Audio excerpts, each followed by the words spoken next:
right, this is Dr. Kat Schreier, Water Citizen News, the Water Show, our special edition here at WEFTEC, and we're here with Robert. Yep. How do you pronounce your name? Menegado.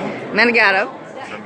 From tell us where you're from and what your company is and what you guys do. Yep, so we're based in Guelph, Ontario, Canada. We're a manufacturer of analytical sensors and the laboratory equipment for water and soil testing. And one of our key innovations is a rapid green chemistry true oxidation COD, BOD, TOC analyzer, not a surrogate. Okay, so let me explain who our audience is. Our audience is water citizens, people passionate about water. These are not water experts. So you're going to have to spell out every single one of those acronyms. Go. All right, so we are looking for organic contaminants in water. Source waters like lakes and rivers, and we can do... Wait, no, organic, that's a good thing, right? Yes. Everybody wants to buy organic. What's wrong with organics? Organics can be difficult to treat. And if they come down into the, they can actually indicate pollution levels or provide food for bacterial growth, which is not good. So these are living things in our water. Exactly. And yes, we have living things in our water. Exactly. So deal with it. Yeah, so we're providing a solution to do it in the fastest, most green way possible. So green is the buzzword there. Okay. We've eliminated some of the chemistry that's not fun in doing these measurements, and we've made it green. And fast. And a fifth grader can do it. It's simple. So what happens when you have too much organics? How does that show up in a way that people might be able to see? Well, basically, to be frank, you're probably not going to see it. But one of the things, too much organics in a drinking water tap leads to other reactions with the chlorine that you do taste in the drinking water, and that forms cancer-causing long-term negative effects. Well, that would be bad. That is bad, and the governments are very aware of this and looking to prevent and reduce it. So, now, how about things like algal blooms and stuff like that? Is that... Yeah, so algal blooms start with the food, organics. That's how it starts, up the food chain. And leads, combined with nitrates and phosphates and nutrients, basically, you can propagate algal blooms.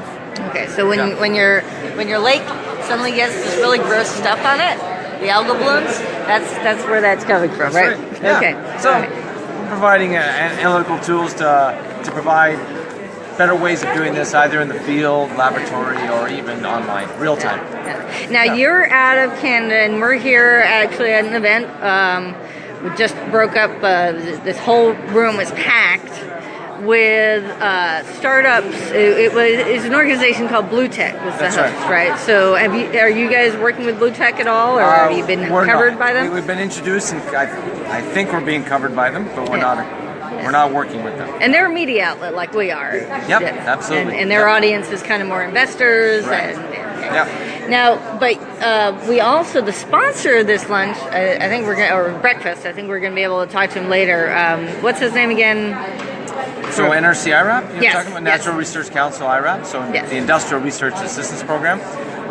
So Craig Wardlaw, I believe, and so we're a client of that, or we're a recipient of IRAP and developing innovative water sensors and analytical solutions. It's a great program. Yes. So this is for Canadian companies that, and not just in water, but in any, he's talking about BlackBerry, the research of motion. Oh, yeah, everything. Yeah. They're into all kinds of clean tech, ICT, it could be automotive, anything innovative in any economic sector. So kind of like a federally, is it a federal program or is it private? Yeah, federal program, kind of like the water clusters, but at a federal scale for startups. Is that accurate? They're SMEs, for SMEs, not just startups. SMEs meaning? 500 or less employees. Okay, you got to spell your acronyms. Small and medium enterprises or businesses. Thank you. Small and medium enterprises, SMEs, as opposed to social media. Anyway, okay. So So what was your experience? How did you get hooked up with these guys? What is your experience? Did you start out as just an idea, or did you already have a going concern before you started working with these guys? Yeah, we started working. 8 years ago, we incorporated the company, but it did have customers already. I set up the company 8 years ago. What was your background before? It's chemistry. Okay, so were you working for a consulting firm? Were you working for a university? For a company developing and manufacturing analyzers. Okay. And I acquired the assets of that group and formed a company to really take it and growing. So this was an idea that you came up with in the shower, out fishing. It's like, wow, this would be a cool idea. Yeah, exactly. Okay. Yep. Yeah. So you had an idea, created a company, started to have customers, and then where did those guys from the federal cluster come in? Yeah, so IRAP, NRC IRAP, I'm not sure where the connection happened, to be honest. I kind of forget.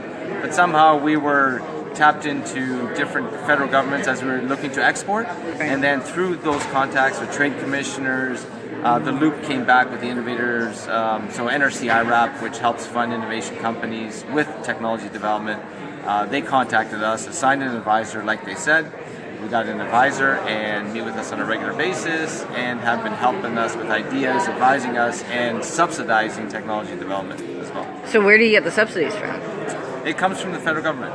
So they actually provide, is it loans, grants? They are financing grants, yeah. Okay. Grants, they're grants. They're grants. Nice. Absolutely, yep. Grants. Yep. Free money as opposed to a loan that you have to pay back. They're free. Well, what's not free about it? Do they take IP? Do they? We have to showcase the IP that we want to develop, the technology we wish to develop. We have to showcase the marketability of that as well.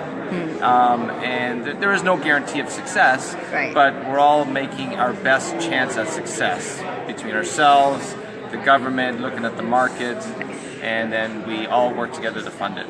Awesome. Well, that is a great explanation of perspective from one Canadian company that has been through the system, and best of luck with your company, and thank you for your time. Thank you.